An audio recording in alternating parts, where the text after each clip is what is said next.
Avant de commencer cet épisode, j'ai une question à vous poser. Est-ce que vos campagnes de publicité Facebook sont correctement optimisées pour générer de la croissance? Si vous en doutez ou si vous avez besoin d'un regard extérieur, je vous invite à prendre rendez-vous avec moi pour en discuter en passant par le lien suivant: dhsdigital.eu/audit. Je vous proposerai un audit complet sur base de 7 critères pour évaluer vos efforts publicitaires. Encore une fois, rendez-vous sur dhsdigital.eu/audit pour me parler de votre projet. Bienvenue dans le Rendez-vous Marketing, le podcast dans lequel j'interviewe des entrepreneurs, responsables marketing, experts et consultants pour en savoir plus sur leur parcours atypique et découvrir comment ils ont utilisé le marketing digital pour développer leur entreprise, avec pour seule et unique mission de vous aider à avoir le même succès grâce à leur stratégie. Avant de commencer, j'aimerais vraiment vous remercier pour tous vos avis, vos commentaires et vos encouragements depuis que j'ai lancé le podcast. Ça m'a vraiment motivé à faire plein d'autres épisode. Et aujourd'hui, justement, j'accueille Jérémy Bindayan, qui a cofondé l'agence de publicité Advisor, qui est une agence spécialisée dans le SIA et les social ads et qui pilote des millions d'euros d'investissements publicitaires. Il y a un peu plus d'un an, Jérémy a quitté cette agence qu'il a créée pour lancer une nouvelle agence qui s'appelle Splasher et qui, elle, est spécialisée dans la création de vidéos optimisées pour vos campagnes médias. Un sacré défi qu'il a relevé avec son associé Franck Carasso, qui était justement avec lui quand il a cofondé Advisor il y a plusieurs années de ça. Les vidéos dont je vous parle, c'est ce que Jérémy appelle le snack content. Ce sont des vidéos qui sont très courtes, qui sont impactantes et qui sont adaptées à chaque canal d'acquisition dont le seul but, c'est de performer et de nourrir les algorithmes de diffusion des plateformes de publicité comme Google ou Facebook. En tout cas, c'est ce que Jérémy m'a expliqué. Pour ça, son équipe va travailler avec des assets créatifs existants, donc de la part de leurs clients, et ils vont en faire des vidéos animées. Et si jamais leurs clients n'ont pas ces assets-là, ils vont même engager des acteurs pour réaliser ces vidéos à leur place. Et en fait, Jérémy va proposer une sorte de pack mensuel ou en one-shot de plusieurs vidéos. Parce que lui, sa proposition de valeur, c'est de vous proposer plusieurs vidéos de snack content que vous allez pouvoir utiliser pour vos campagnes publicitaires, que ce soit sur Facebook, Google, YouTube, TikTok ou encore Snapchat. Ce service, je ne vous cache pas que je le trouve assez innovant et assez attrayant. Et en fait, je ne pense pas être le seul parce qu'en une année, Jérémy et son équipe ont travaillé avec de belles marques comme Franprix, Air Caraïbes, Carambar, Jonac, Pin-Up Secret et plus récemment Smurl, que vous devez peut-être connaître, ce sont les petits compteurs pour réseaux sociaux que vous devez sûrement voir passer sur Facebook et Instagram. Et dans ce nouvel épisode du Rendez-vous Marketing, je voulais vraiment découvrir les secrets et l'expertise de Jérémy sur la création de vidéos publicitaires performantes pour des campagnes médias. On est d'abord revenu sur les raisons qui l'ont poussé à quitter Advisor pour créer sa nouvelle agence. Et c'est là que Jérémy m'a expliqué une leçon business incontournable selon moi. C'est le fait d'observer ce qu'il se passe sur le marché et parler à ses clients pour identifier un besoin. Parce qu'en effet, à force de discuter avec ses clients et de voir en fait que les vidéos que ses clients ou l'agence de ses clients lui fournissaient n'étaient pas en fait optimisé pour être performant sur les médias sociaux, quand on fait de la publicité, il s'est dit, il y a un besoin, il y a un problème, et il faut que je résolve ce problème-là. Et c'est là qu'il a commencé à créer, en fait, pour ses clients, des vidéos qui sont optimisées pour les campagnes médias, parce que lui-même avait cette expertise de voir ce qui marche et ce qui ne marche pas. Par la suite, Jérémy m'a expliqué comment faire une bonne vidéo publicitaire. Vous savez comme moi qu'il y a une différence entre créer une vidéo publicitaire et une vidéo pour votre site web. On a vu également quels sont les différents codes et bonnes pratiques pour réussir avec la vidéo sur chaque réseau social. Et on a parlé de TikTok. On a aussi vu les formats de vidéos publicitaires qui sont à la mode en ce moment, avec des exemples et des cas réels que je vous donnerai aussi dans les notes de l'épisode. Et vous allez voir qu'après avoir écouté cet épisode, vous aurez dans votre boîte à outils des conseils de pro pour réaliser des vidéos publicitaires performantes. Mais je ne vous en dis pas plus ici, sinon je vais vous spoiler tout l'épisode. Je vous laisse plutôt écouter ma conversation avec Jérémy. Salut Jérémy et bienvenue dans le Rendez-vous Marketing. Content de t'avoir pour ce deuxième épisode. Comment vas-tu ? Salut Danilo, écoute, très très content d'être avec toi. Je te suis sur LinkedIn très régulièrement, je bois tes conseils, donc très content de pouvoir discuter, échanger avec toi dans cette matinée. Merci. Bah écoute, c'est pareil pour moi, hein. J'étais vraiment sur LinkedIn que je t'ai connu avec tes vidéos que tu fais de plus en plus et à chaque fois c'est assez remarquable et c'est vrai que moi aussi je suis hyper content de t'avoir. Est-ce que tu peux peut-être te présenter brièvement pour nos auditeurs qui ne te connaissent pas encore ? Yes. Alors moi je m'appelle Jérémy Bendayan. Pour vous raconter un petit peu mon parcours, je sortais de la fac il y a à peu près 8 ans et j'ai monté une agence digitale directement à la sortie de mes études parce que j'étais passionné du web et j'ai monté une agence qui s'appelle Advisors, qui est une agence média. Donc on gérait des campagnes de pub sur Google, Facebook, Insta, YouTube. On était vraiment pure player sur de la gestion, sur l'optimisation de campagnes médias. Et en fait, j'ai cofondé cette agence avec Franck Carasso. On a fait ça pendant 5 ans. Et ce qui était intéressant, c'est du coup que j'ai pu énormément apprendre. On a géré plus de 400 clients, on gérait plus de 100 millions d'euros de budget média à l'année. On avait des clients comme Tinder qu'on accompagnait dans le monde sur leur gestion de campagne média, Ubisoft, Société Générale et d'autres. Et donc, c'était une super expérience. J'ai appris beaucoup de choses. Et puis, il y a 2 ans, j'ai revendu ma boîte pour monter Splasher, qui est ma nouvelle agence, qui est une agence spécialisée sur la vidéo. Et pas n'importe quel type de vidéo, puisque c'est de la vidéo qui est à destination des campagnes médias sur les réseaux sociaux. Donc, voilà pour la petite particularité.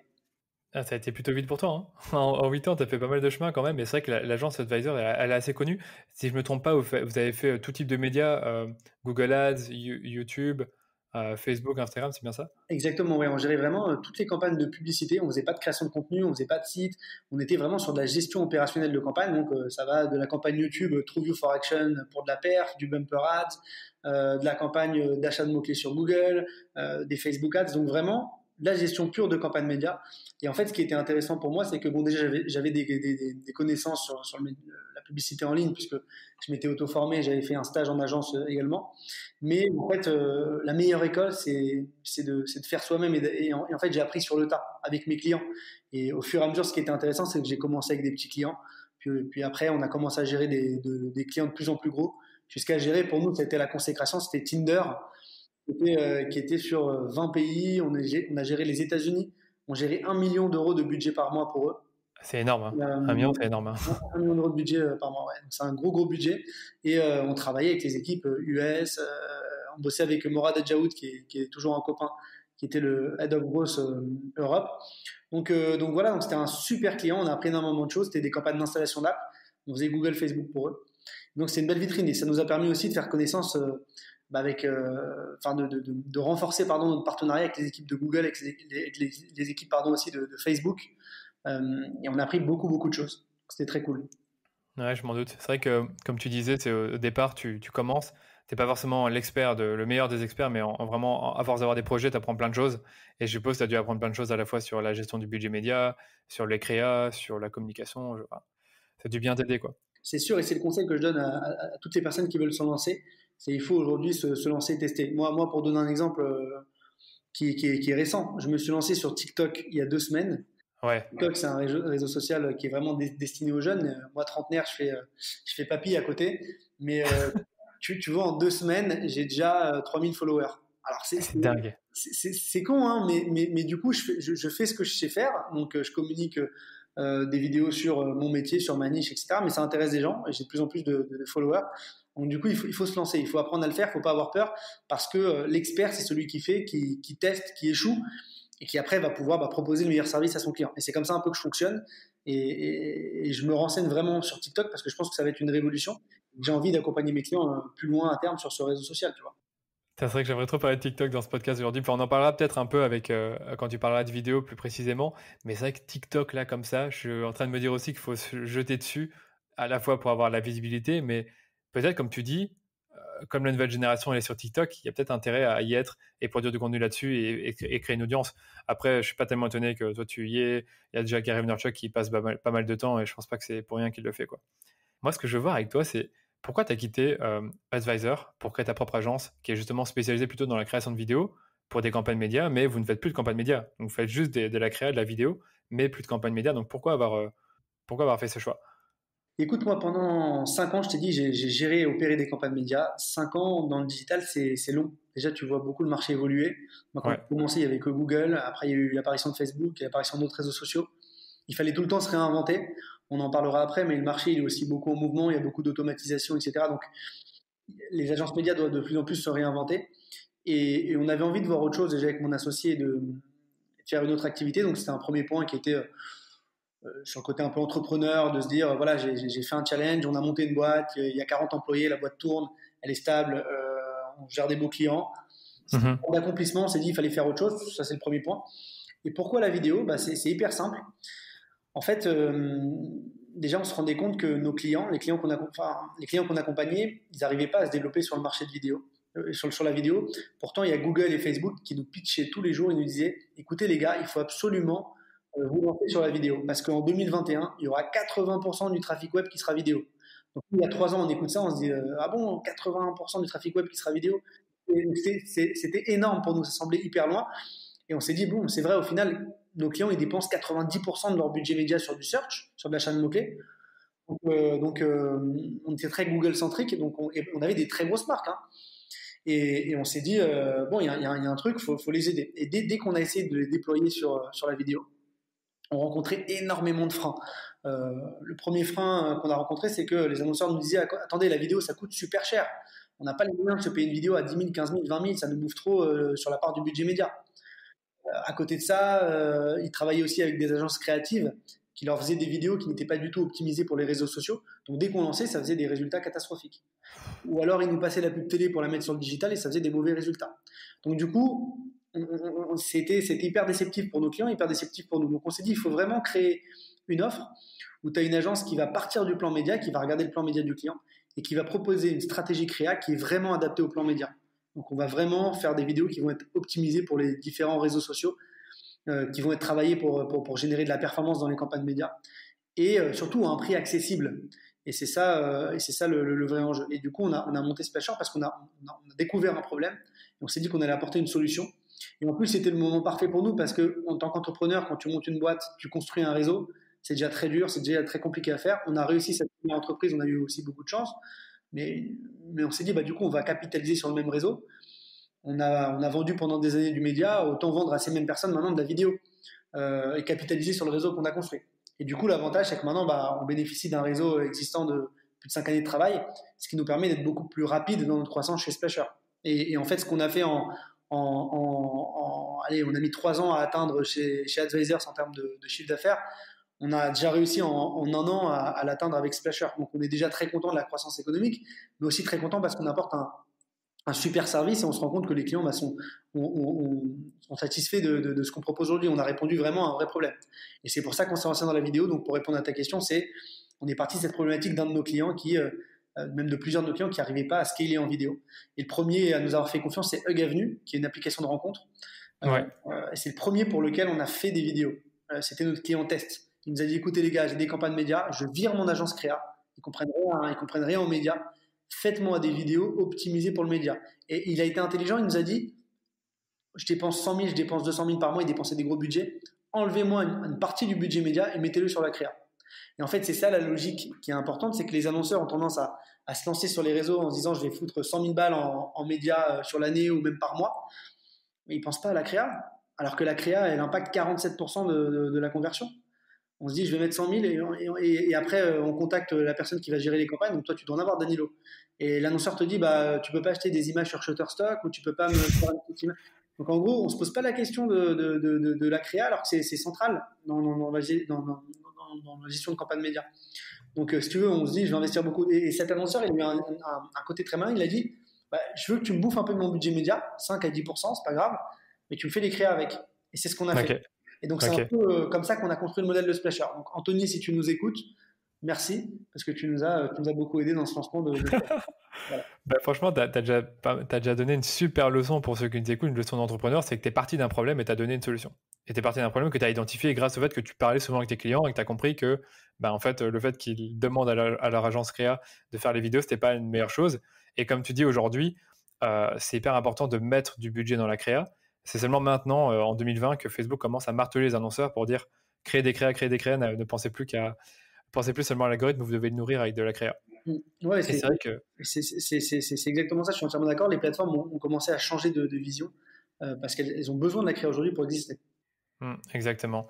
Et c'est vrai que quand on dit mort, ça avait quand même un petit temps d'avance, mine de rien, parce que tu as lancé Splasher il y a 1 an ou un peu plus? Je ne me rappelle plus. Écoute, j'ai lancé Splasher alors réellement il y a 1 an et demi, mais ça s'appelait pas Splasher, c'était encore dans Advisors, puisque c'était encore dans Advisors, ouais. À la base c'était dans mon ancienne boîte, mais finalement on a quitté le groupe Amplify qui nous avait racheté et on a monté Splasher sur une activité totalement séparée. D'accord. Petite zéro, feuille blanche, et on a monté Splasher, même si ça avait déjà quelques mois d'existence et on avait fait quelques tests sur des clients Advisors au lancement. C'est ça, et c'est vrai que là, je me permets de te demander, donc du coup, quand tu as lancé Splasher il y a 1 an, et qu'il y avait certains clients d'Advisor qui bénéficiaient déjà de ce service-là, est-ce que quand tu es parti, tu as pu aussi avoir quelques-uns des clients d'Advisor qui t'ont aussi proposé de faire leur créa, tandis qu'eux continuaient à gérer leur budget média avec Advisor?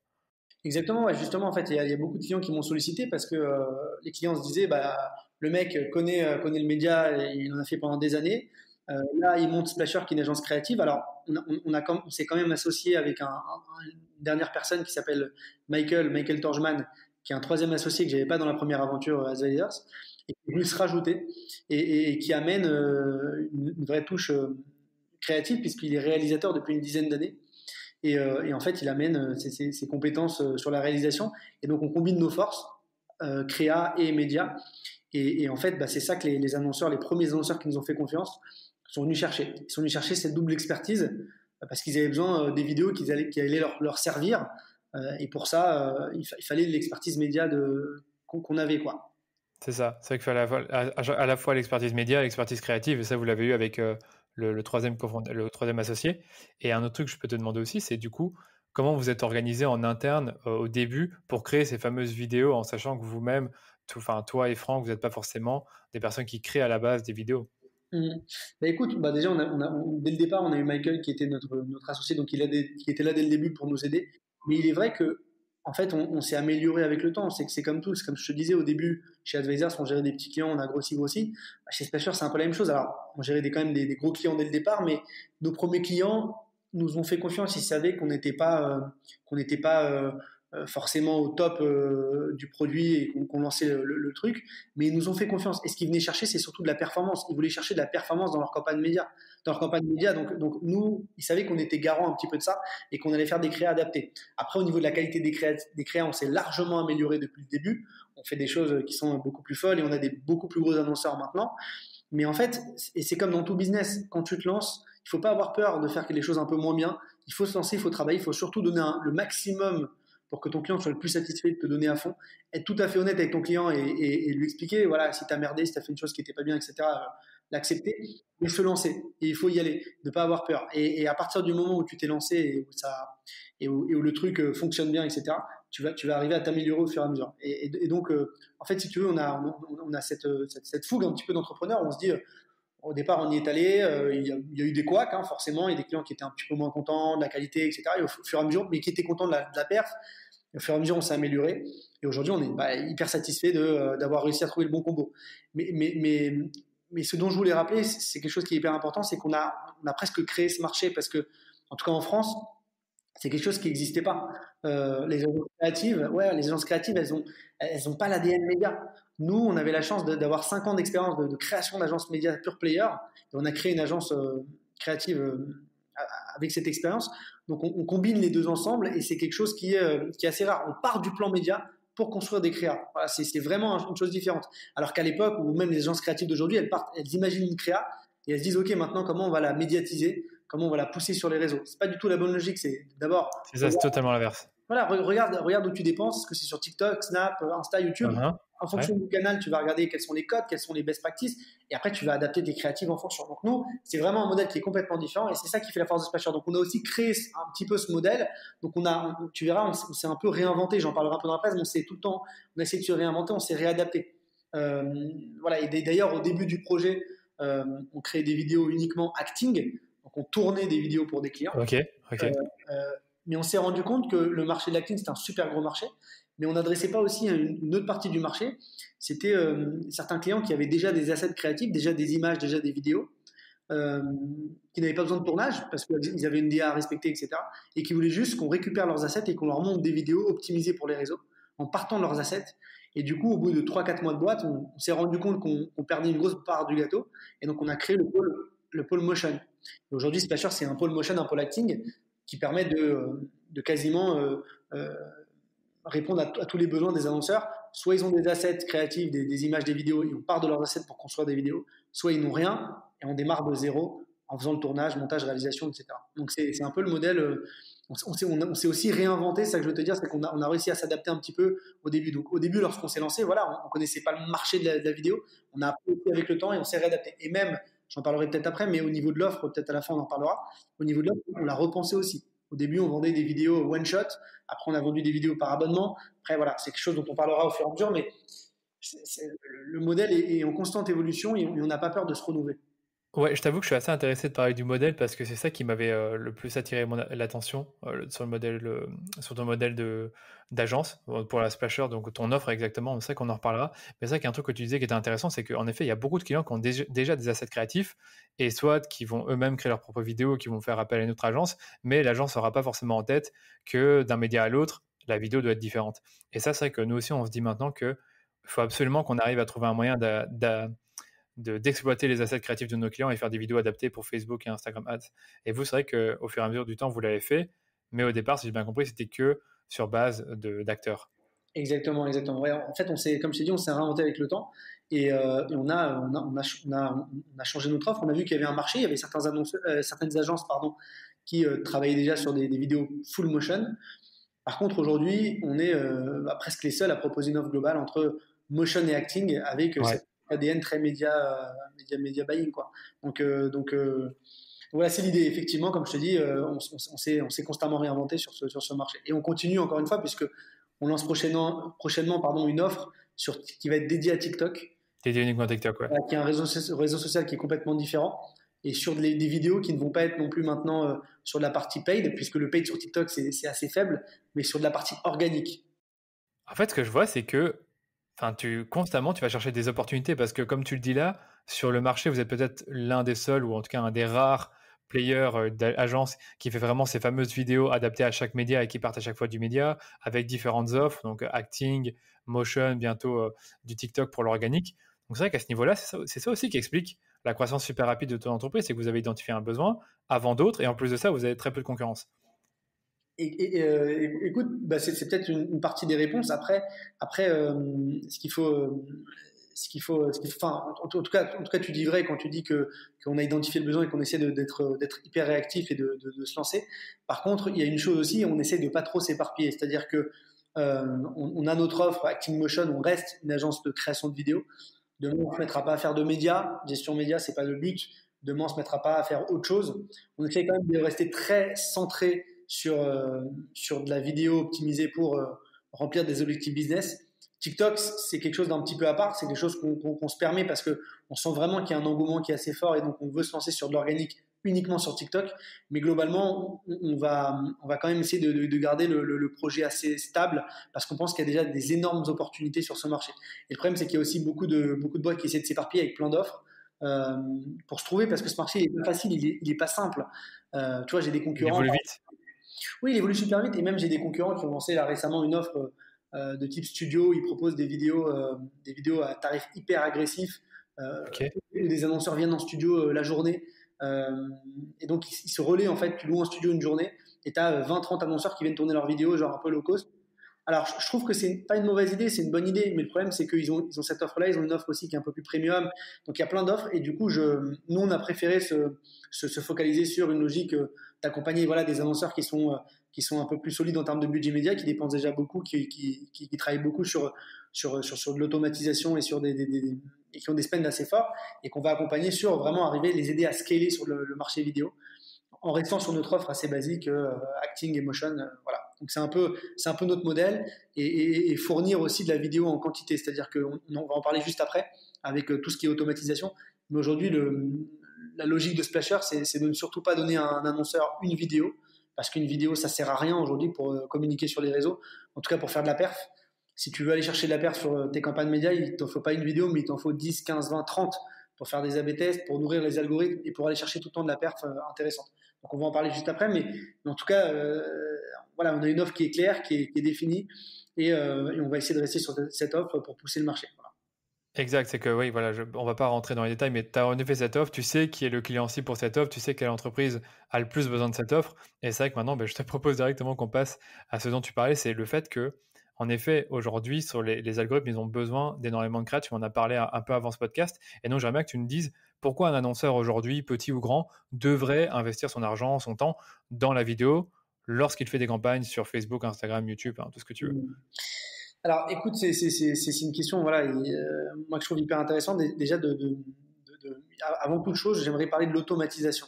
Aujourd'hui, les campagnes médias, elles s'automatisent de plus en plus. Et quand je parle d'automatisation, j'aime bien donner un exemple. J'ai donné cet exemple ce matin, j'ai fait un webinaire et j'en ai parlé. C'est Google qui l'avait donné lors d'une conférence il y a quelques temps auquel j'avais participé.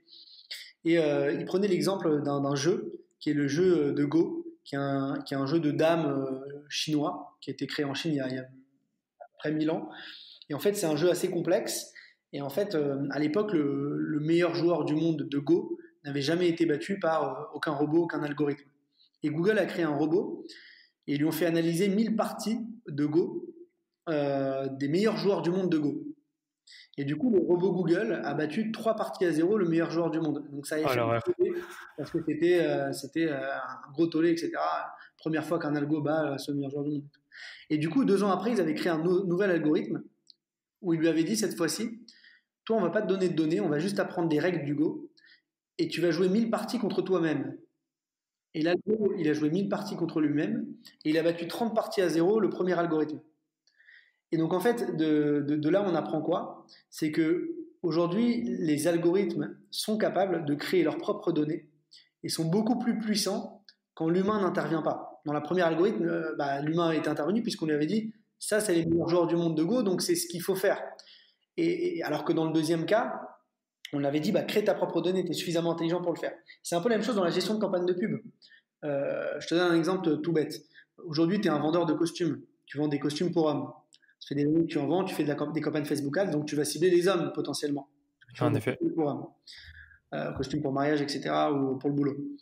Et le problème, c'est que tu vas communiquer et ça va cartonner, mais tu vas peut-être perdre quelque chose, c'est que le marché, il évolue. Et que maintenant, il y a des femmes qui se masculinisent et qui portent des costumes, même taillés hommes, et que le marché il peut grossir de plus en plus, et qu'on peut avoir peut-être dans 50 ans une égalité homme-femme parfaite, et que tu as des femmes qui s'habillent comme les hommes et des hommes qui s'habillent comme les femmes, voilà, et qu'il n'y ait plus de notion de genre. Et le problème, c'est que tu vends des costumes et tu vas perdre toute cette opportunité, puisque tu as donné à l'algo une donnée, tu lui as dit ça, c'est la bonne donnée, un peu comme dans le premier algorithme. Alors que si tu avais plutôt laissé l'algorithme et tu lui avais dit non, cible tout le monde, je te donne un objectif de CPA cible, un objectif de conversion, crée ta propre donnée et surtout, réinvente-toi constamment. C'est-à-dire que demain, si tu sens que les femmes, elles commencent à requêter, elles commencent à s'intéresser à ces costumes, va les targeter. Et du coup, c'est ça en fait la logique de l'automatisation, c'est qu'aujourd'hui, les algos, ils sont suffisamment forts pour créer leurs propres données, c'est ma vision en tout cas. Et donc, la notion de ciblage, elle devient de moins en moins importante. Alors, elle l'est encore, mais elle devient de moins en moins importante. Et que, si tu veux, l'algo a besoin de beaucoup de données pour se nourrir. Donc beaucoup de data de conversion, mais également beaucoup de données créatives. La créa, c'est une donnée. Et donc si tu lui donnes une seule vidéo, il ne va pas pouvoir A/B tester les audiences, il ne va pas pouvoir A/B tester les formats, les emplacements. Tandis que si tu en donnes 5, 6 déjà, il a un peu plus de marge. Et autre chose qui est aussi important, pourquoi il faut beaucoup de vidéos pour performer en média, et c'est le point aussi super important, c'est que aujourd'hui, la créa, elle va s'user très vite. Un internaute, lorsqu'il consomme du contenu sur les réseaux sociaux, il va le consommer, il a une attention de poisson rouge, à peu près 2 secondes en moyenne sur un contenu vidéo. Donc si tu veux, il faut tout le temps arriver à capter son attention et renouveler son contenu. Si tu lui pousses tout le temps la même créa pendant 1 an ou 2, il n'interagira jamais avec. Tu vas avoir des indices de pertinence Facebook qui vont être mauvais et tu vas payer très cher ton clic, ton CPM, etc. Donc il faut justement renouveler sa créa pour tout le temps attirer l'attention, générer de l'engagement et faire en sorte que ton indice de pertinence soit bon et que tu payes pas cher ton prospect et ton clic. Donc c'est un peu l'idée. Donc c'est un peu l'idée de créer en volume. Et donc pour performer sur les réseaux, et c'est ça l'offre de Splasher, c'est de vendre des vidéos en quantité aux annonceurs pour leur permettre de faire des A/B tests et surtout de se renouveler avec de la créa fraîche. C'est ça. Pour nourrir l'algorithme qui s'automatise de plus en plus, comme j'ai dit avant. C'est ça. Alors, on va quand même rassurer ceux qui nous écoutent.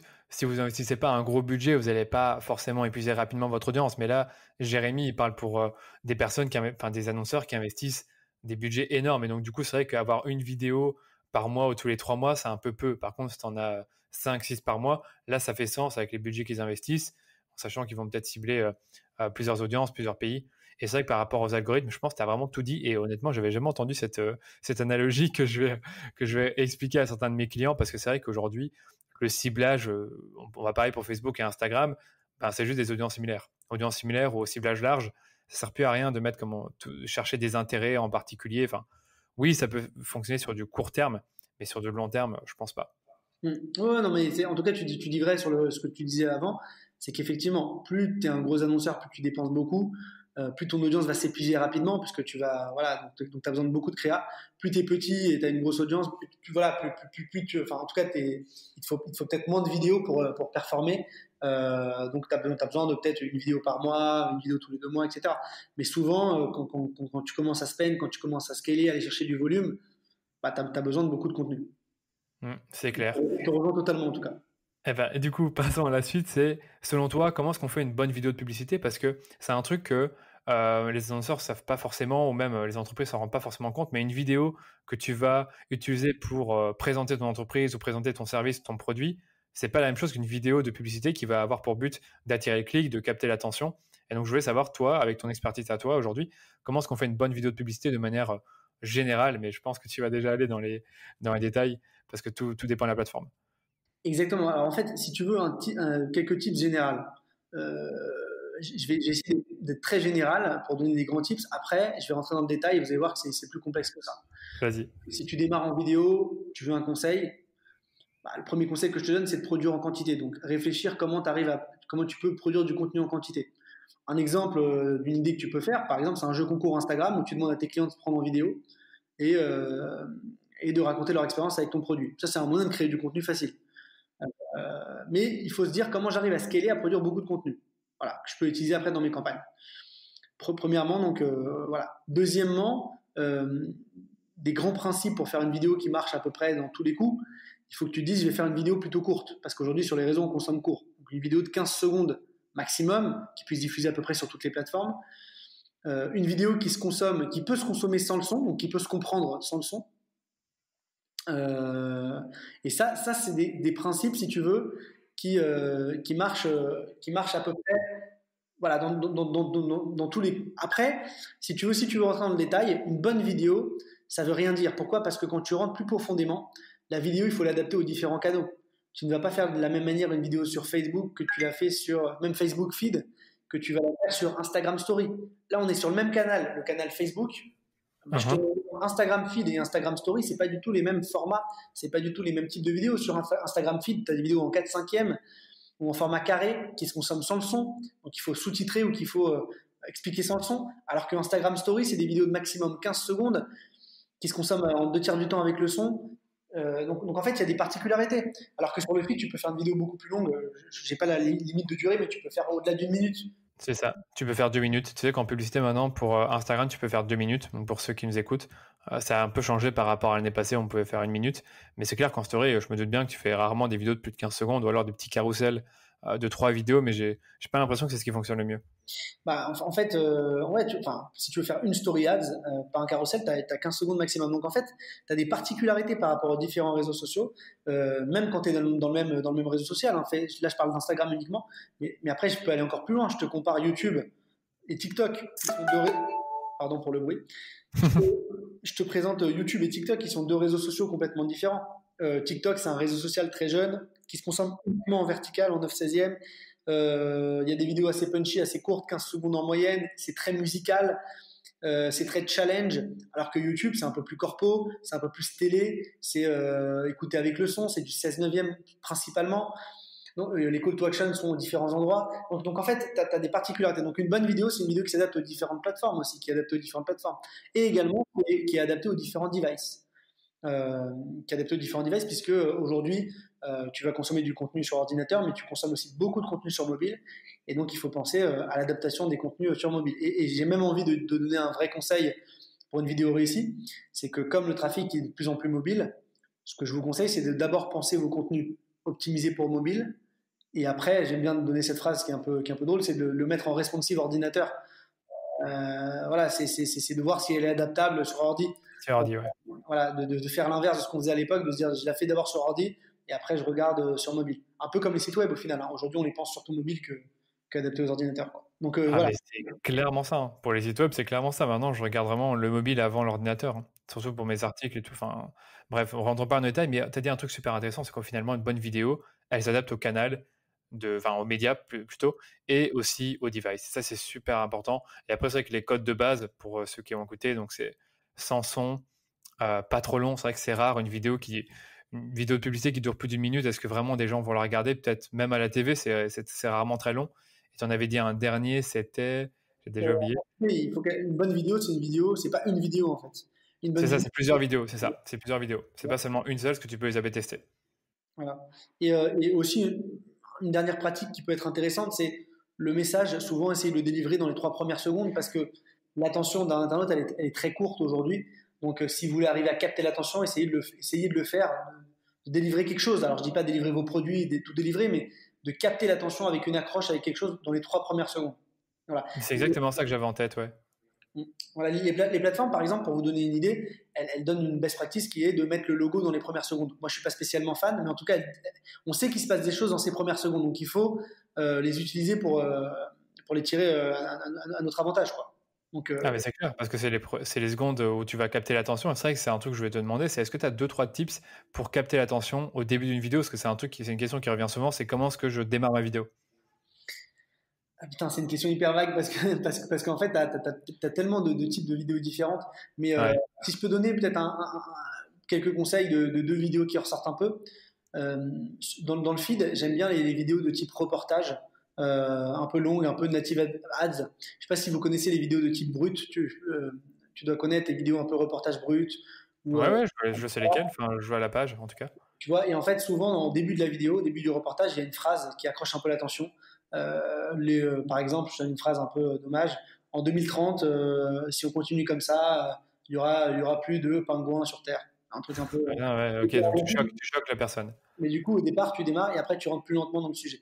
En fait, la D'accord. phrase de page, c'est intéressant. Donc, dans le format reportage, c'est essayer au départ de donner une phrase un peu choc, pas forcément pour présenter ton produit, mais peut-être un peu autour qui va attirer l'attention. Je donne un exemple pour un annonceur pour lequel on a travaillé. Little Big Change, ils vendent des couches pour bébés. Euh, et la première phrase, c'est est-ce que tu savais qu'un enfant portait en moyenne 4000 couches par an et que ces couches, pour 80% d'entre elles, il y avait des produits toxiques à l'intérieur et donc ça portait atteinte aux fesses de ton enfant. Tu vois, donc c'est. Ah ouais, ouais, là, c'est vrai que là, d'office, t'as l'attention de la personne. Et D'office. du coup, j'ai pas encore parlé de la marque, mais déjà je pose le cadre.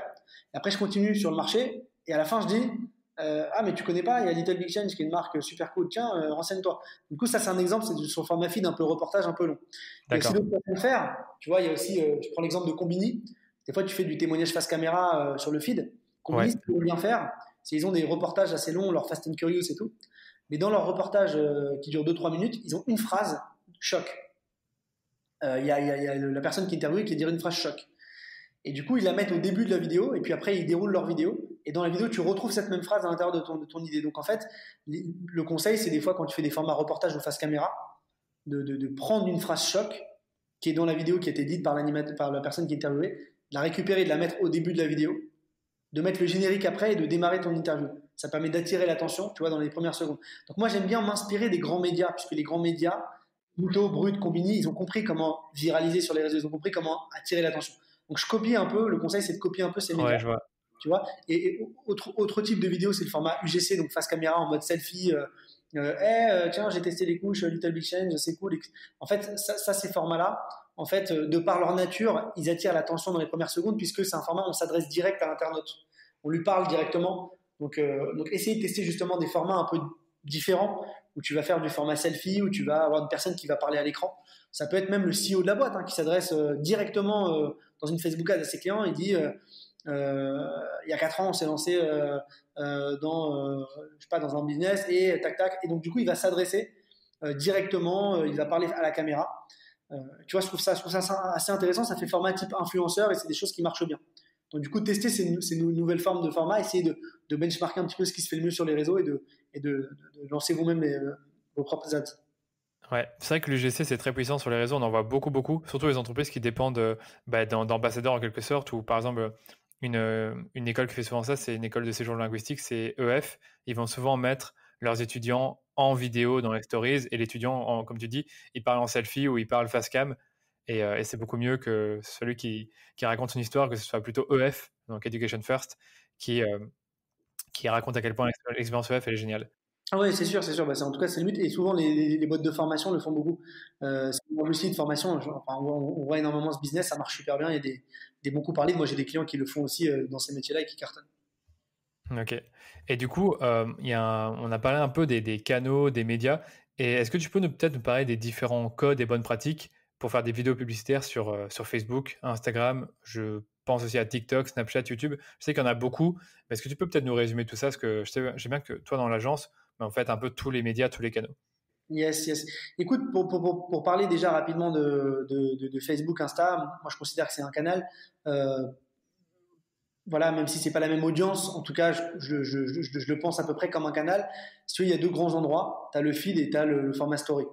Donc feed et story. Le feed, souvent, nous, ce qu'on aime faire, c'est des vidéos plutôt relativement longues, de type reportage ou témoignage. En fait, on copie les codes des grands médias, comme Combini, comme Brut, et on essaie d'adapter ça en publicité. Donc ça peut être du témoignage, ça peut être du format reportage qu'on réadapte à une marque. Souvent assez long, c'est des vidéos qui sont écoutées sans le son.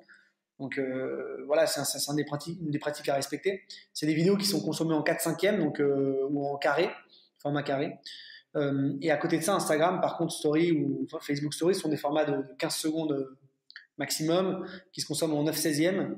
Là, les vidéos sont écoutées souvent avec le son, donc on essaie d'être très catchy, d'être très agressif dans la publicité.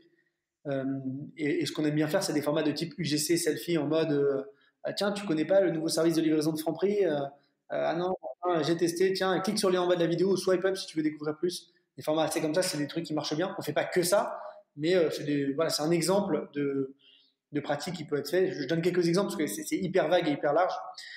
TikTok et Snapchat. Alors Snapchat, on essaye de respecter à peu près les mêmes codes qu'Instagram Story. À l'époque, Snapchat, c'était 10 secondes maximum dans une vidéo sponsor. Maintenant, ils ont enlevé la limite. On recommande 15 secondes, un peu comme Instagram. Pourquoi on recommande 15 secondes? Parce que comme ça permet de plus facilement d'adapter les vidéos entre Instagram et Snap et de ne pas payer deux fois, faire une vidéo de 10, une vidéo de 15, d'avoir une vidéo qui est en forme pour les canaux.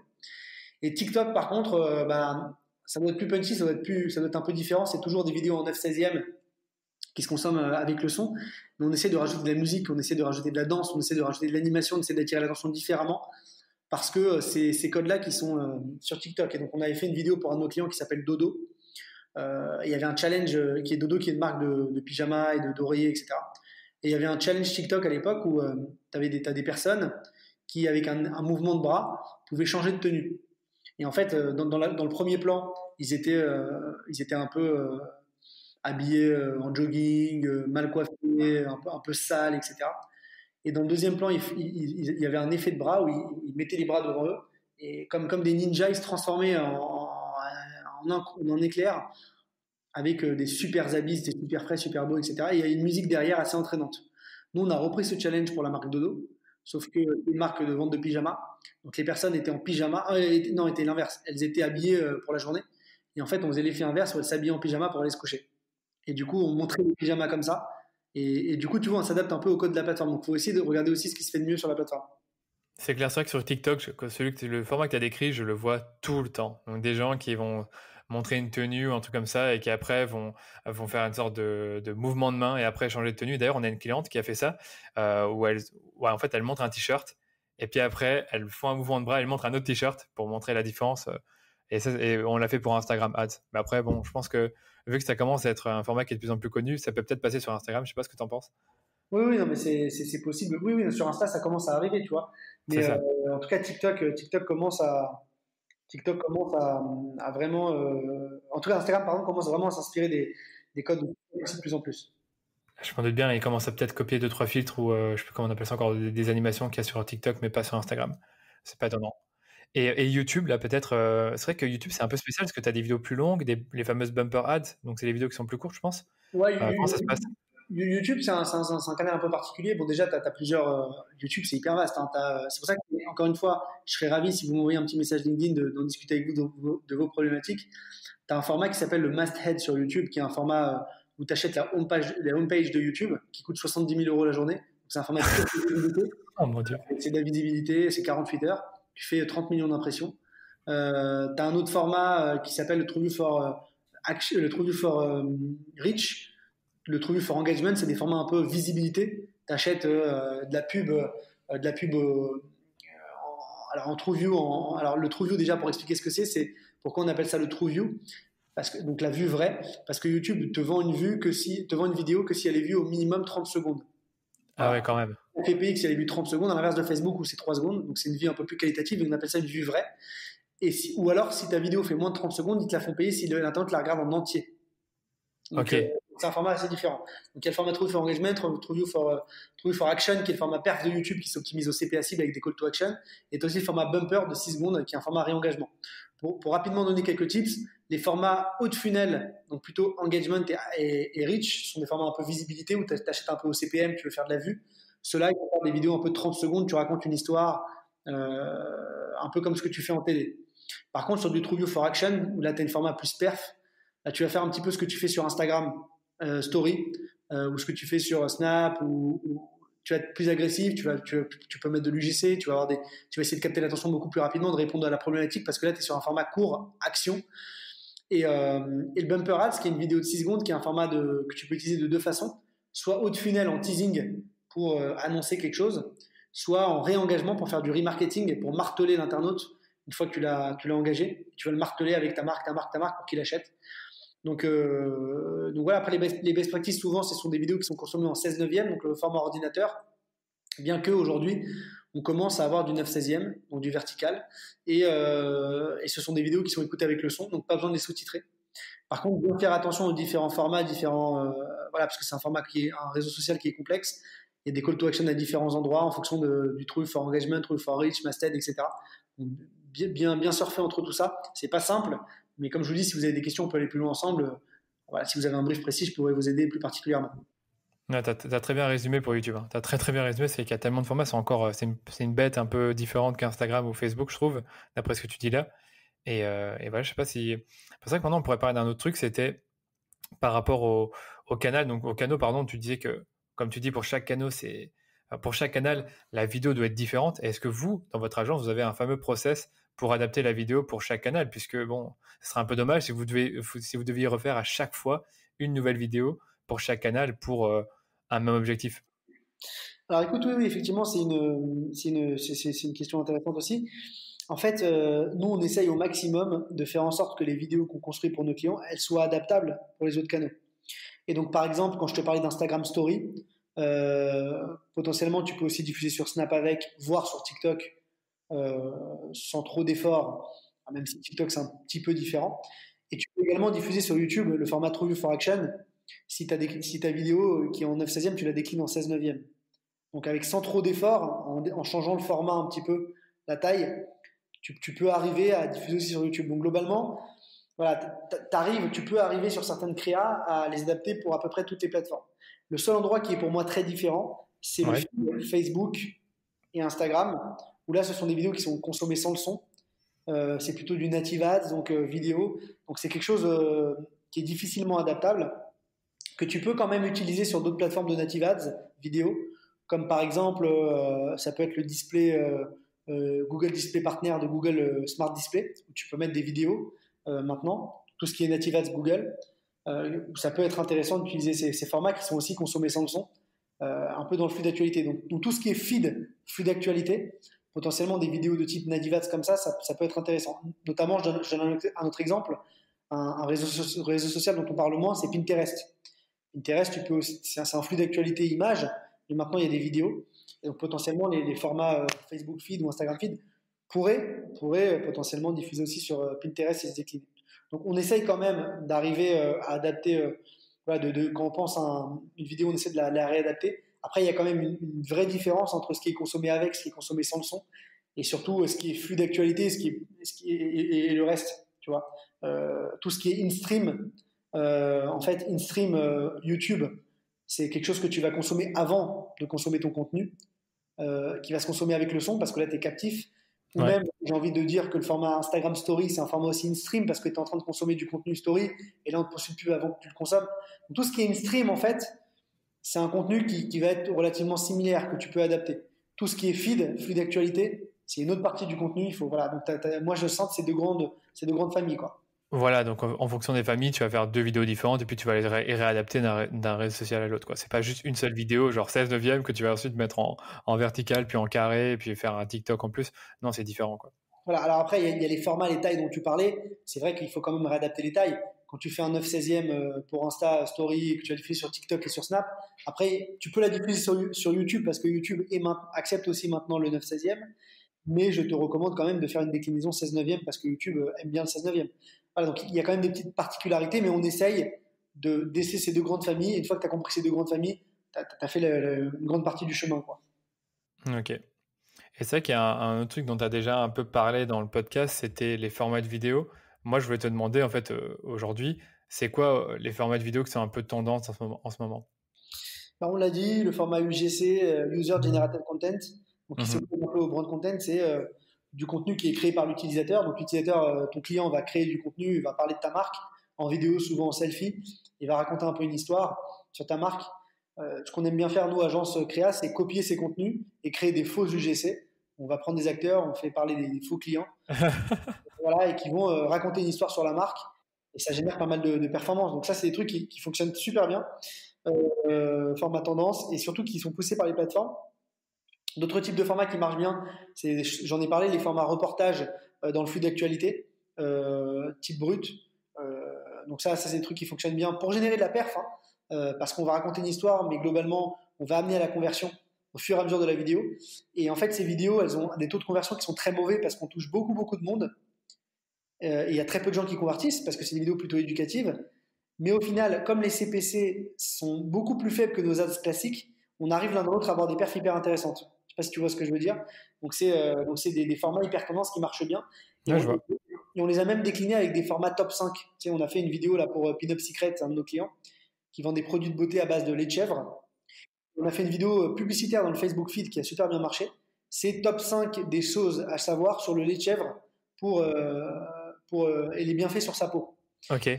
En fait, on a fait un top 5. Donc, au début, on disait top 1.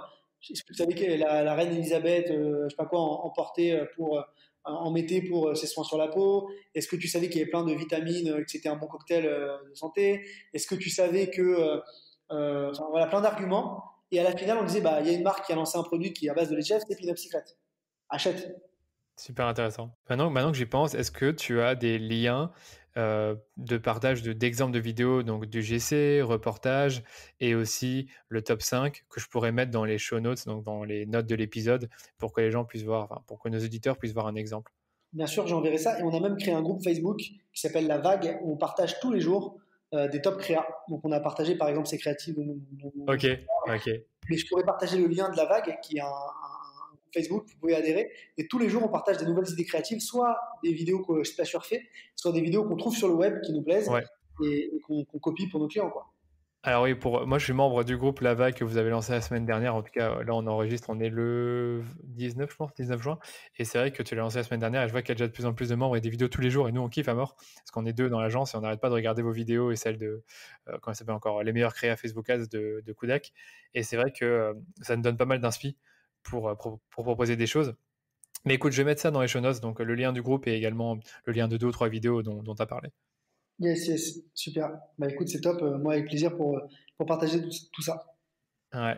Je sais pas si tu te rappelles, il y a un article que j'avais écrit où tu es intervenu, où donc j'ai interviewé en fait une vingtaine d'experts et j'avais demandé à tous ces experts, voilà, c'est quoi la meilleure stratégie marketing que tu avais testée cette année? Et toi, tu avais parlé d'un process d'A/B testing que vous avez fait pour votre agence à vous, avec la vidéo pour générer des leads. Et je voulais te demander si toi, pour tes clients, même pour toi encore aujourd'hui, pour ton agence, est-ce que quel genre d'A/B test vous faites avec la vidéo? Alors oui, en fait, ça c'était un peu particulier parce qu'on s'est dit on allait lancer des campagnes YouTube pour nous, pour générer du client. On avait lancé des campagnes YouTube True You for Action pour nous, où on ciblait les gens sur Google qui tapaient des mots-clés type agence vidéo, type des noms de nos concurrents, même qui tapaient des noms d'agences médias. J'ai peut-être dû mettre aussi dans mon custom intent Danilo Duquesne, parce qu'il y a des gens qui tapent sur Google Danilo Duquesne, C'est vrai? Très donc marrant. c'est possible que j'ai dû le mettre, hein. Ouais. Je me suis dit, parce que peut-être tes clients ils vont taper ton nom, et derrière moi je vais les réengager sur YouTube, et je vais leur pousser de la pub en leur disant bah, tiens, tu fais des campagnes médias, viens, je te fais tes vidéos. C'est un peu le but. C'était Euh, excellent, excellent. donc c'est la stratégie de base. Et au final, on a eu des perfs hyper intéressantes. Alors là, il faut qu'on se renouvelle en vidéo. Et tu vois, les cordonniers sont les plus mal chaussés. On n'a pas eu le temps de refaire des vidéos. Mais du coup, elles se sont essoufflées un peu nos vidéos, donc on les a arrêtées. Mais au début, on a eu des très bonnes perfs en 2-3 mois. On a eu pas mal de leads. Et du coup, en fait, on a fait de l'A/B testing en testant plein de variantes de vidéos avec des accroches différentes. On avait 5-6 vidéos sur 3 mois, avec des budgets médias qui étaient à peu près entre 5 et 10K par mois. Donc, on avait mis des gros volumes. Et il y a eu des bons retours, on a eu des beaux leads, on a essayé des contrats intéressants. Donc on a été rentable sur l'EP, on était super contents. Et du coup, la BTS qu'on faisait, c'était des variantes d'accroche au démarrage, des variantes de scénario, des tests de format. Et on trouvait ce qui marchait le mieux et on essayait de pousser ce qui marchait le mieux. Est-ce que je fais ça pour mes clients? Alors, pas vraiment, parce que le problème, c'est que mes clients, ils ont des agences médias, donc je ne vais pas m'immiscer dans la stratégie. Par contre, je parle quand même beaucoup avec les agences médias de mes clients. Moi, si tu veux, tu as un client qui est une agence média, je fais tout le temps des calls avec l'agence et je discute avec eux et je leur dis ok, montre-moi ta stratégie, comment tu as utilisé mes vidéos. Attention, celle-là, c'était pas une vidéo pour le feed, c'était une vidéo pour les stories, elle n'est pas sur le feed, elle va être coupée, elle va être dégueulasse. Donc je parle beaucoup avec eux et je Ok. regarde ce qui a marché. Et un exemple que j'aime bien donner, c'est Little Big Change, j'en ai parlé tout à l'heure. Little Big Change, une marque de couche pour bébé. À la base, ils nous ont mandaté, ils nous ont dit écoutez les gars, on veut des vidéos pour Facebook. Alors on a dit c'est hyper vague des vidéos pour Facebook. On veut des vidéos, faites-nous des stories, faites-nous des stories. Bon, on a fait une story de 12 secondes, on diffuse et le truc marche pas. Ok. On met notre nez dedans et on regarde. Pourtant, les stories étaient super sympas, tu vois. On met notre nez dedans et en fait, on se rend compte que elle marche pas comparée à des images. Hein. Le client avait des images sur son compte. On compare nos vidéos versus des images. Et donc, on s'est dit, putain, c'est fou, on se fait filmer par des images, c'est mauvais, on n'est pas bon. Et en fait, on regarde un peu, on met le nez dans les campagnes et on se rend compte que, en fait, les premières stories qu'ils avaient lancées, c'était avec nous. Ils n'avaient jamais fait de story ads avant. Donc, à l'époque, ils diffusaient des pubs uniquement sur Facebook Feed. Et donc, on s'est dit, bah attendez, on compare des choux et des carottes. Là, tu compares des story ads que tu n'as jamais fait et tes Facebook Feed. Viens, on fait des vidéos adaptées à Facebook Feed. Et donc, du coup, on a fait des vidéos adaptées à Facebook Feed. Et en fait, on était en concurrence avec 4 autres agences. Donc, je suis très fier de l'annoncer. Et on a gagné parce qu'on était l'agence la plus performante. Parce que justement, on est parti du média et on a fait la création. On ne s'est pas arrêté aux premières vidéos qu'on avait faites, au premier brief. On a creusé, on a parlé à l'agence média, on a trouvé la solution. Et du coup, maintenant, on scale, on a 36 vidéos avec eux sur l'année à créer. Ah, c'est énorme, c'est énorme. Et donc, en gros, tu t'es juste rendu compte en parlant avec eux, simplement en parlant que ça n'avait pas de sens de faire de la vidéo dans les stories parce que ça faisait déjà plusieurs temps qu'ils faisaient de la vidéo dans le feed et que c'est ça qui marchait, quoi. Alors, c'est pas forcément qu'il fallait pas faire la story, c'est que en fait ils testaient des formats story, donc c'était nouveau pour eux. Donc on n'avait pas d'historique. Par contre, on pouvait s'améliorer en story, mais là c'était le début. Mais en tout cas, ce qui marchait déjà, c'était le feed. Donc venez, on fait des vidéos dédiées au feed, on voit ce qui fonctionne et on optimise. Et tu vois, et en fait, et on avait gagné, je crois, alors je sais plus quelle est l'agence de Little Big Change, mais dans le lot il y avait Fred et Farid ou Buzzman. Je sais plus si c'est Buzzman ou Fred et Farid, c'est une des deux qui gérait Little Big Change qui gérait les campagnes, qui gérait pardon les vidéos, qui avait fait les premières créas. Et Ouais, du coup, on avait gagné parce qu'on était les plus performants en termes de perf pure. Donc, ouais. quand tu as des agences très créatives, c'est pas pour autant qu'elles vont pas, certaines ne vont pas réussir à performer. Et donc, on a un vrai ADN perf. Donc, ça, c'est un premier exemple. Autre exemple, Hug Avenue, qui était notre premier client, quand on l'a lancé à l'époque, il avait des images dans ses campagnes médias. Euh, on lui a fait des vidéos et on a fait plein de types de vidéos différents. On a fait des UGC, on a fait des vidéos beaucoup plus élaborées type YouTube, des vidéos scénarisées de fou et tout, etc. Plein de vidéos. Et on s'est rendu compte que ce qui marchait, déjà on a explosé les perfs versus les images. On a eu un CPA stable et x4 en termes de volume, c'est-à-dire qu'il a augmenté ses conversions de x4 avec un coût par acquisition qui est resté stable sur ses campagnes App Campaign de Google, donc les campagnes d'installation d'app. Donc très content des perfs. Et du coup, on s'est rendu compte qu'il y avait qu'un seul type de vidéo qui marchait, c'était les UGC en 9/16e. Donc les formats face cam, selfie, une personne qui parle à l'écran qui dit ouais, inscris-toi sur le site de rencontre, c'est top, j'ai trouvé lui, vas-y inscris-toi. Et donc on a fait que ça. Alors on a fait des variantes du GC avec des trucs un peu différents, tu vois, déjà pas les mêmes scénarios, pas les mêmes habillages, des trucs un peu rigolos, des fois des vidéos en couple. On a fait plein du GC et du coup on a réussi encore à augmenter le volume. Alors là cette fois-ci on n'a pas augmenté le volume de x4, mais on a pris encore 30 ou 40% de volume en plus pour un CPA stable versus nos vidéos classiques. Donc tout le temps, A/B tester, regarder ce qui marche et essayer d'apprendre pour scaler et aller chercher de la perf. Et c'est aussi pour ça que tu dis qu'il faut créer beaucoup, beaucoup de vidéos. Parce qu'en fait, quand tu fais plein de vidéos, story, feed, et que tu fais différents scénarios, au fur et à mesure du temps, tu finis par identifier un ou deux types de formats de vidéos qui fonctionnent mieux, et là, tu commences à en faire de plus en plus. C'est un peu ça le process. Exactement, et en fait tu peux pas avoir la bonne recette dès le départ. C'est Ok. pas possible, à moins que le client il ait déjà l'historique. Et en fait il faut apprendre. Et à partir du moment où tu sais ce qui a marché, bah, tu vas déjà produire en masse du contenu similaire à ce qui marche avec des petites variantes. Et après, tu vas essayer de toujours te challenger pour voir s'il n'y a pas d'autres trucs qui peuvent marcher. Euh, voilà. Franchement, c'est passionnant. Franchement, c'est hyper intéressant et je me dis, je sais que bon, ceux qui nous écoutent doivent se dire oui, mais ok, Jérémy il parle pour les gros annonceurs qui ont beaucoup de budget. Et c'est vrai que là, je suis obligé de te poser la question, est-ce que toi, tu connais des outils qui permettraient à des plus petits annonceurs de créer leurs propres vidéos? Alors oui, il existe des outils pour les plus petits annonceurs pour créer des vidéos. Enfin, il y en a plein sur le marché. Tu as des outils type PlayPlay ou Weebits ou Promo.com sont des outils Promo.com, ouais. qui permettent de créer tes propres vidéos. Donc c'est des outils que tu récupères, tu fais tes propres vidéos. Donc comment ça marche? L'outil te met à disposition une banque d'images vidéo qui vont choper sur Shutterstock par exemple, et tu vas faire tes propres montages tout seul. Alors c'est bien pour démarrer, parce que tu Ok. vas apprendre à créer de la vidéo, tu vas apprendre à tester, mais à partir d'un moment, tu vas te rendre compte que ça marche, et quand ça a marché, ça a bien marché, et tu vas dire, bon, j'ai besoin de produire du contenu maintenant un peu plus qualitatif. Là, j'ai du contenu banque d'images qui est un peu similaire à ce que peuvent faire d'autres, avec des animations assez basiques, donc tu vas vouloir aller plus loin. En plus, si tu commences à marcher, tu vas avoir plus de volume dépensé, de dépenses, et tu vas vouloir avoir quelqu'un qui t'accompagne parce que tu n'as pas de temps de gérer ça. Tu vas créer tes vidéos toi-même sur ces outils-là. Ça prend du temps, mine de rien, c'est un métier. Chacun son métier. Il y en a qui font de la gestion de logistique, des stocks, il y en a qui font de la vente e-commerce, il y en a qui font de la gestion de campagne média, et d'autres qui font de la créa. Donc c'est un vrai métier, même si c'est à la portée de tous. Bon, voilà, tu peux soit le faire toi-même, soit le déléguer. Et le déléguer à une agence comme Splasher, à partir du moment où tu commences à grossir en termes de budget, ça peut être intéressant parce qu'on peut t'aider à aller beaucoup plus loin. Et surtout à amener notre expertise média, comme je l'ai dit au début. Pour démarrer, teste par toi-même. Je pense qu'il faut tester par soi-même. C'est mieux quand un annonceur a déjà testé les vidéos. Je préfère arriver quand il est déjà testé, qu'il me Ouais. dit, ok, je sais que ça marche, faites péter, aidez-moi à péter le truc, aidez-moi à tout casser. C'est là où on s'amuse le plus. Quand tu as un client qui dit, je veux démarrer, bah, ça va être un peu plus dur parce que du coup, on démarre de zéro, sans data, sans historique. Donc c'est un peu plus compliqué. Comme toi, d'ailleurs, quand tu lances un client sur Google Ads, c'est facile de le faire s'il a déjà des campagnes qui tournent pour l'aider à scaler. Ah, mais entièrement d'accord, entièrement d'accord. C'est très dur de lancer un client sur Facebook ou Instagram Ads. Bon, on l'a déjà fait, hein, quelques-uns que tu connais. Donc, voilà, on sait que c'est toujours plus challenging. Mais voilà, pour ceux qui nous écoutent, retenez bien les logiciels que Jérémy a donné. Donc, il y avait promo.com, PlayPlay. Moi, je connais aussi Animoto, mais franchement, c'est pas de la trempe de promo.com et Animoto. Et PlayPlay. Et il y en avait encore un troisième, j'ai oublié. Weebits, c'est une boîte israélienne qui est aussi assez forte. Promo.com et Weebits, c'est deux boîtes israéliennes. Ok, Sur le marché, ils sont. Et PlayPay, c'est un français. c'est français, hein. Mais j'ai vu que les prix de promo.com étaient plus agressifs que ceux de PlayPlay qui sont plus chers. C'est vrai que pour terminer, bah voilà, on a parlé de ces fameux outils. On sait qu'ils ont leurs propres limitations. Le fait qu'on utilise des images stock ou des photos stock ou d'autres annonceurs pourraient utiliser. Toi, du coup, c'est quoi que tu proposes concrètement avec Splasher? Parce qu'on a parlé du motion design, on a parlé de l'acting. Mais concrètement, ça ressemble à quoi une offre chez Splasher? En fait, une offre chez Splasher, c'est assez simple. Déjà, les deux pôles. Soit tu as des assets créatifs existants, des images, des vidéos. Et nous, on va te construire tes vidéos sur base de tes assets. Donc, c'est le pôle motion de Splasher. Soit tu veux partir d'une feuille blanche et on va tout faire pour toi. On va écrire les scénarios, faire le casting des acteurs, casting des voix, tourner, monter, réaliser et livrer les vidéos clés en main. Donc c'est un peu les deux offres de Splasher, acting et motion.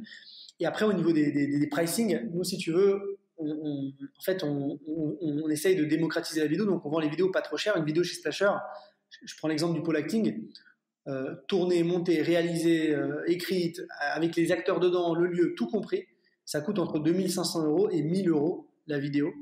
Par contre, je n'en vends pas une, je la vends en volume. Donc j'en vends minimum 10. Ça peut aller jusqu'à 36 par an, voire 72 par an.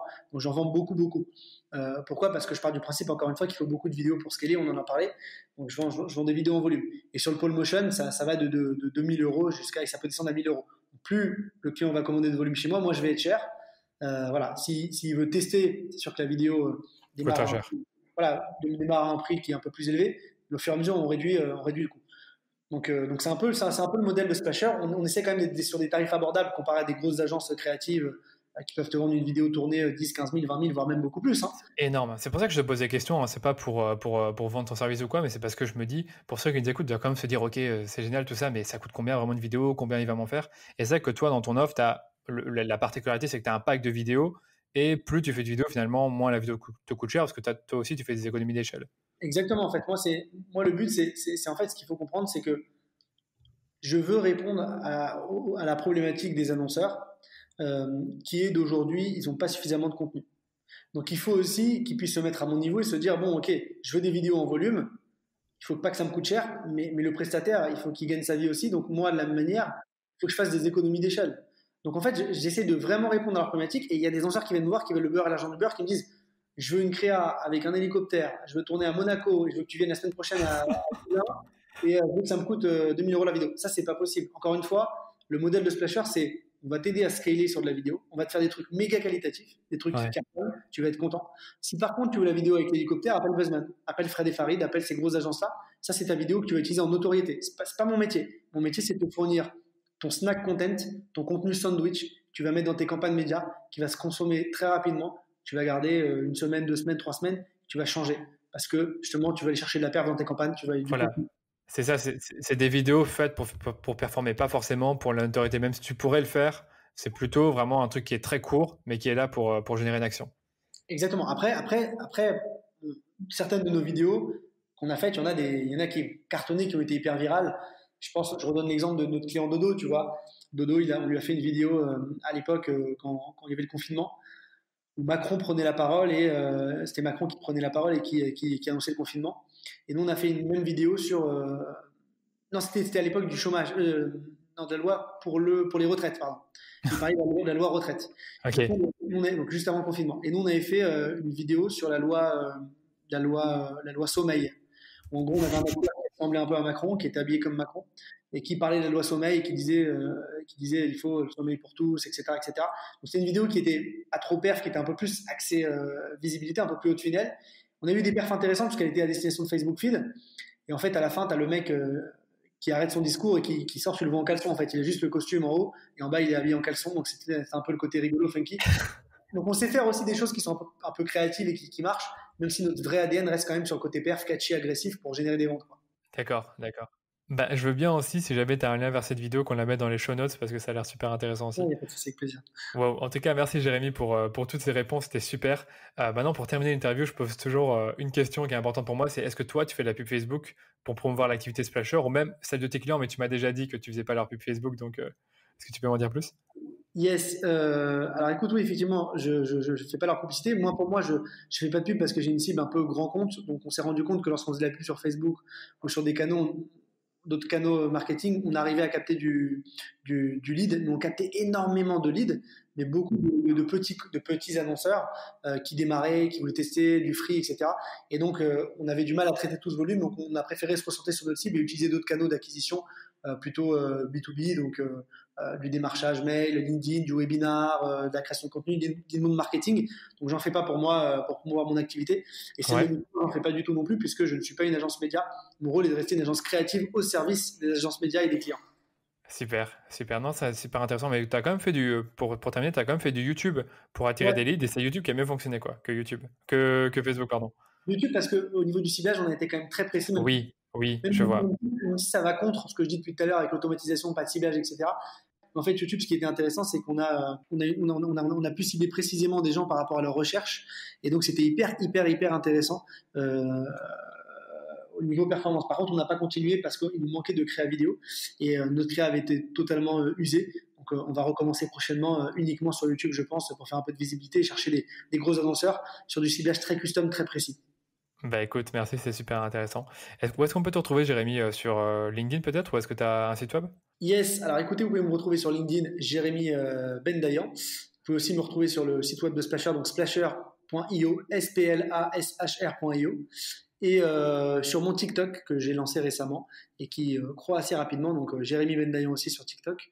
Voilà, c'est un peu tous les réseaux sociaux et je serais ravi de discuter avec vous. Alors, je suis beaucoup plus actif sur LinkedIn, donc n'hésitez pas à m'envoyer un message, je serais ravi de discuter avec vous de vos projets, d'échanger avec vous sur la vidéo, la publicité.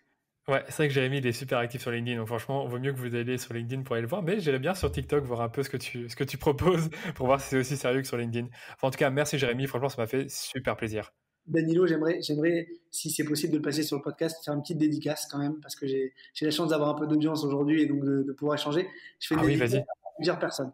Les premiers, c'est mes associés qui m'aident toujours au quotidien et qui sont au top parce que c'est pas facile de monter une boîte et quand tu as des associés aussi bons et chacun a ses particularités, on est très complémentaires, donc on arrive aujourd'hui à faire une boîte qui marche et c'est parce que justement chacun a ses compétences. Michael sur la partie réalisation, Franck sur toute son organisation, la partie administrative, la partie commerciale où il excelle, où il est très bon.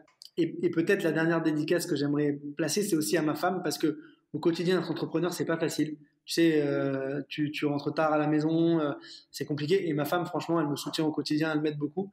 Et donc, c'est bien d'avoir un soutien comme ça à tes côtés pour pouvoir monter un business et surtout une personne qui te fait confiance totalement dans tout ce que tu fais. Donc voilà, une petite dédicace à ces personnes qui me soutiennent au quotidien et qui m'aident à faire grandir mes projets. Voilà. Ah, c'est super cool. Et surtout aux partenaires comme toi qui me mettent en avant. Donc merci aussi Danilo. Avec grand plaisir. Je vais mettre quand même le lien des profils de Franck et de ton troisième associé que je ne me rappelle plus son nom. Yes, et Michael. Michael, ok. Allez, merci Jérémy. Allez, à plus tard. Merci Danilo, à plus tard, à bientôt. Merci beaucoup d'avoir écouté jusqu'au bout ce nouvel épisode de Rendez-vous Marketing. J'espère que vous avez bien aimé ma conversation avec Jérémy et que vous avez appris plein de choses sur la création de vidéos publicitaires. Comme Jérémy a partagé pas mal d'exemples intéressants, je vous ai quand même mis dans les notes de l'épisode les différentes vidéos dont Jérémy nous a parlé. Avant de vous quitter, je vous invite aussi à me laisser un avis 5 étoiles sur iTunes, ça me permet de savoir si le podcast vous plaît et je vous cache pas que ça va aussi m'aider à faire connaître ce podcast parce qu'il est encore tout nouveau. Et si vous avez des questions sur le podcast ou si vous voulez me suggérer des personnes à interviewer, n'hésitez pas à m'envoyer un message privé sur LinkedIn ou Instagram, je vous ai mis le lien de mes réseaux sociaux dans les notes de l'épisode. Et voilà, je vais vous laisser reprendre vos activités, abonnez-vous à mon newsletter ou au podcast pour être prévenu dès que je lance un nouvel épisode. Et pour vous inscrire à mon newsletter, rendez-vous directement sur daniloduchesne.com/blog et entrez votre email. Vous allez recevoir plein de ressources intéressantes et le lien, je l'ai mis dans les notes de cet épisode. Allez, je vous dis à bientôt pour un nouvel épisode du Rendez-vous Marketing.